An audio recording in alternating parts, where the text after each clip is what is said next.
Hello மக்களே! எல்லாரும் எப்படி இருக்கீங்க? இன்னைக்கு வீடியோ ரெக்கார்ட் பண்ணுறதுக்கு ரொம்ப லேட் ஆயிடுச்சு. டைம் 11:50 ஆகுது. ஆ நேத்து பேசினது உங்களுக்கு புடிச்சிருந்ததா என்னன்னு எனக்கு தெரியல. ஆ வீடியோ பார்த்தவங்க வந்து உங்களோட கமெண்ட் சொல்லுங்க. அது எதுவா இருந்தாலும் சரி, பாசிட்டிவா இருந்தாலும் சரி, நெகட்டிவா இருந்தாலும் சரி, என்னோட ஷேர் பண்ணிக்கோங்க. உங்களோட தாட்ஸும் என்னோட ஷேர் பண்ணிக்கோங்க. இப்போ இன்னைக்கு என்ன எனக்கு தோணுச்சுன்னா, குழந்தைங்கள பத்தி கொஞ்சம் பேசலாம் அப்படின்னு தோணுச்சு. இப்ப இருக்க பேரண்ட்ஸ் வந்து குழந்தைங்கள எப்படி ஹேண்டில் பண்றாங்க? எப்படி பெட்டரா பண்ணலாம் அப்படிங்கிறது ஷேர் பண்ணிக்கலாம் அப்படின்னு தோணுச்சு. அம் இப் ரீசென்ட்டா இருக்க அ பேரண்ட்ஸ் வந்து என்ன ஃபீல் பண்றாங்கன்னா, இப்ப நான் வந்து டாக்டர் ஆகணும்னு நெனச்சேன். என்னால ஆக முடியல. ஸோ என் குழந்தை டாக்டர் ஆகணும். அ கண்டிப்பா அந்த ஆசையெல்லாம் நியாயமான ஆசை தான். அ ஆனா வந்து நம்ம குழந்தையோட கெப்பாசிட்டி என்ன அப்படிங்கிறது நமக்கு நமக்கு தெரியும். கண்டிப்பா தெரியும். இருந்தாலும் அத மீறி நம்ம வந்து குழந்தைங்க மேல வந்து நம்ம திணிக்கிறோம்.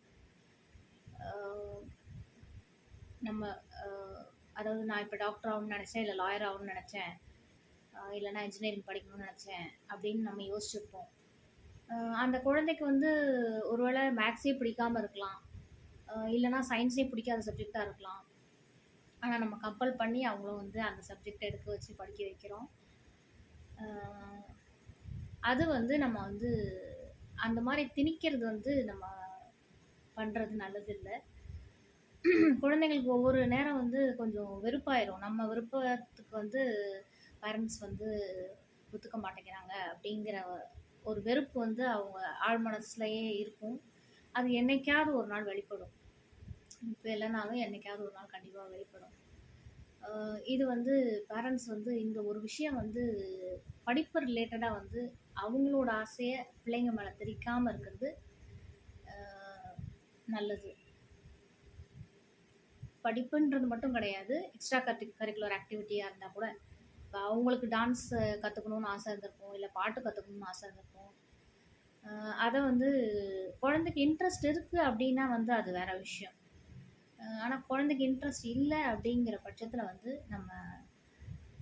நம்மளோட ஆசைகள வந்து அவங்க மேல திணிக்கிறது வந்து ஒரு தவறான செயல்.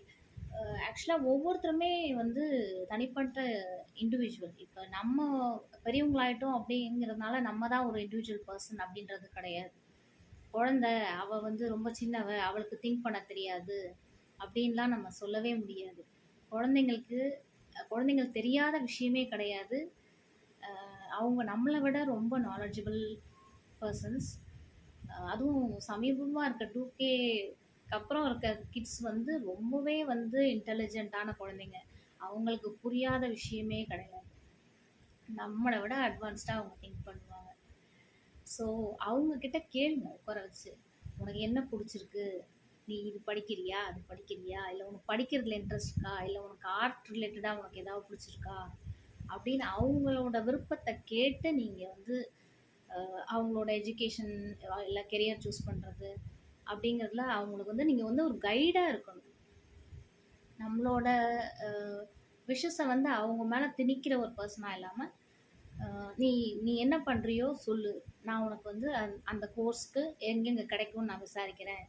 இல்ல எது உனக்கு அந்த கோர்ஸ்ல எது பெஸ்ட்டா இருக்கும் அப்படிங்கிறத நான் வந்து உனக்கு இன்ஃபர்மேஷன் கேதர் பண்ணி தரேன் அப்படின்னு சொல்லிட்டு நம்ம வந்து கைட் பண்ணி அவங்களோட அ அவங்களோட டேலண்ட்ட அதில வெளிய கொண்டு வரதுக்கு நம்ம வந்து ஹெல்ப்ஃபுல்லா இருக்கணும். இதுதான் நான் இன்னைக்கு ஷேர் பண்ணணும்னு நெனச்சது. குழந்தைங்கள பத்தி பேசுறதுக்கு நெறைய விஷயங்கள் இருக்கு. கண்டிப்பா வந்து வர நாட்கள்ல நம்ம வந்து பேசுவோம். நீங்களும் உங்களோட தாட்ஸ் இல்ல வந்து நீங்க ஏதாவது பத்தி கேட்கணும் அப்படின்னு இருந்ததுன்னா, நீங்க வந்து கமெண்ட் பண்ணுங்க.